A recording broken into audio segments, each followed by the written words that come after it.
И батюшка сказал, ну ничего, на все воля Божия, говорит, грех свой омоешь кровью.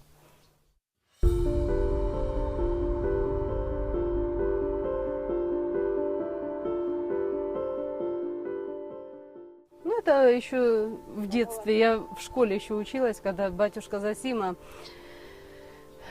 ну как, наставлял, советовал нам, за кого нужно замуж выходить, говорит, чтобы он был верующий человек, чтобы, говорит, богобоязненный, чтобы ценил и уважал, наставлял, рассказывал нас. Пришло время уже нам выбирать, может, женихов или нас, мужьям нашим будущим выбирать нас. И было мне батюшка благословил выйти замуж за священника. Да, будущего священника. Ну и я по глупости, может, или по неопытности, еще не была так глубоко верующая, отказала. И батюшка сказал, ну ничего, на все воля Божия, говорит, грех свой омоешь кровью.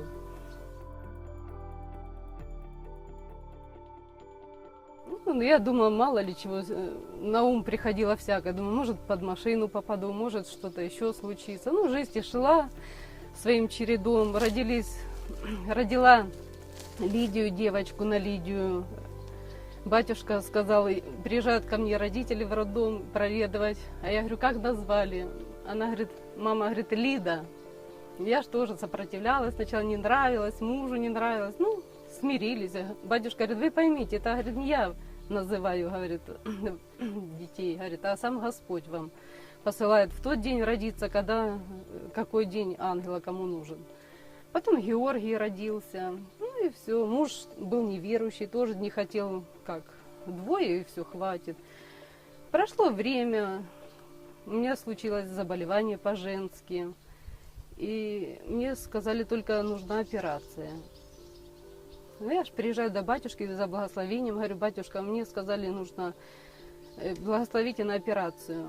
А он говорит, нет, говорит, не надо, говорит, рожай, говорит, забеременей. Ну, я приезжаю опять в больницу к врачу, и говорю, так и так, говорю, мне сказали, операция не нужна, а я буду рожать.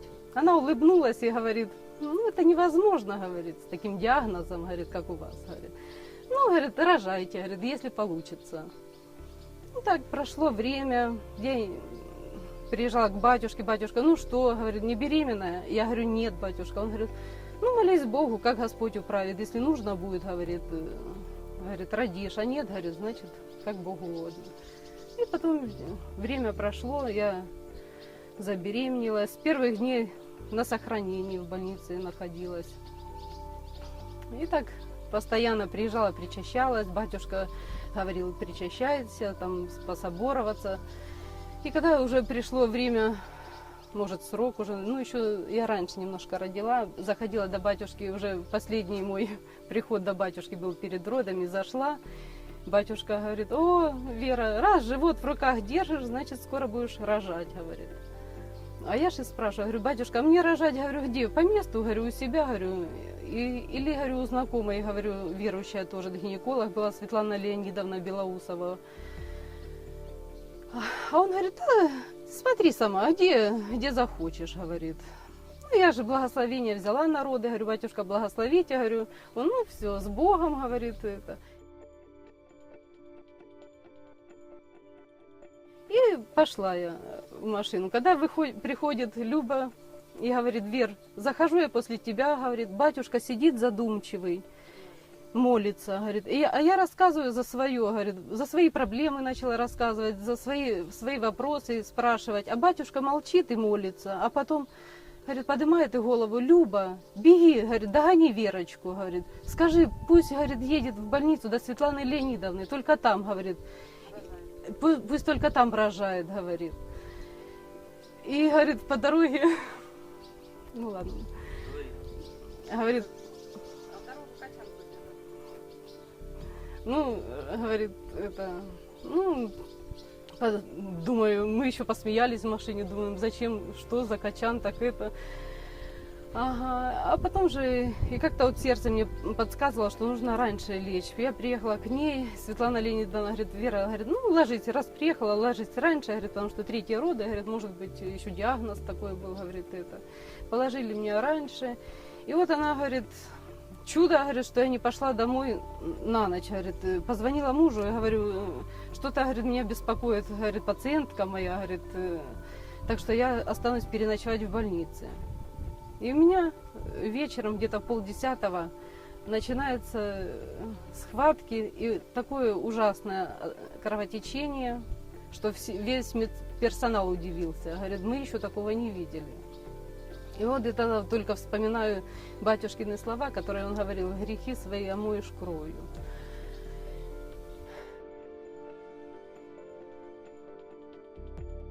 И вот когда уже медперсонал, когда Светлана Леонидовна говорит, я побежала за иконкой, она всегда, батюшка ей благословил, при операциях в карман ложить иконку, которую Матерь Божия там.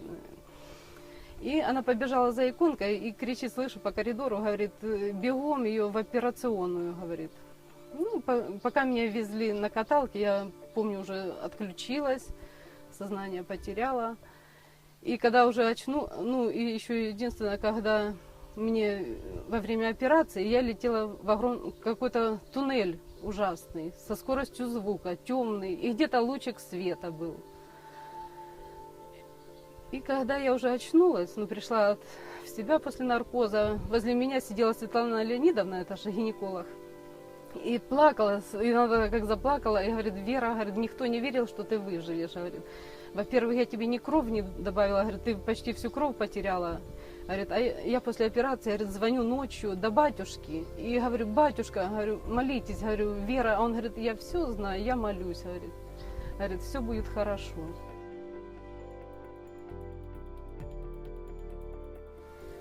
И она со слезами на глазах говорит, Вера, это вообще чудо какое-то. Говорит, кто из врачей, из медперсонала все это видел, все меня осуждали, что я тебе кровь не влила. Говорит, она не выживет. А так, еще я помню слова медперсонала, спрашивает, кого спасать, ребенка или ее? А она кричит обоих. Ну, так это все. Я знаю, что это только по батюшкиным молитвам. Он знал, что такой крест у меня будет, и он молился за нас, за грешных. Ну, а теперь вот этот... И родился мальчик на Михаила и Федора. И звонили до батюшки с роддома и спрашивали, батюшка, а как назвать? И он говорит, смотрите сами, или Михаилом, или Федором. И мы решили Федором назвать. Вот теперь у нас Федор. Это было в 99-м году, это ему уже 6 лет.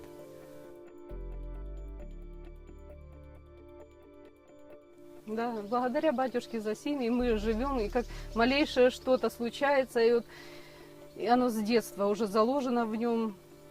Когда что-то заболит, бегит, мама, у меня животик болит, дай священной водички. Бегом, и через что хватает батюшкину фотографию, целует. Все, у меня уже ничего не болит. Я говорю, ну вот, я говорю, видишь. И так, какие проблемы и с мужем были, случались всякие испытания, как Господь посылал испытания, потому что он был неверующий, к Богу, познал Бога как? Только так, через какое-то испытание сложное, на работе серьезные испытания. И приезжали, и мы уже запомнили, если батюшка Зосима строго так ругает нас, значит все будет благополучно. Но если жалеет, вот как меня тогда Веруха, ну как ты там, ну как это значит чему-то быть. Да, муж познал Бога, он был крещеный, просто семья была неверующая, а теперь он ездил до батюшки Зосимы. И когда вот через это испытание он познал, когда очень была по работе серьезная там проблема, и мы приехали до батюшки Зосимы просить, батюшка, как нам разрешить? Мы уже не знали, что, может все продавать, чтобы как-то все это загладить, все это. А он...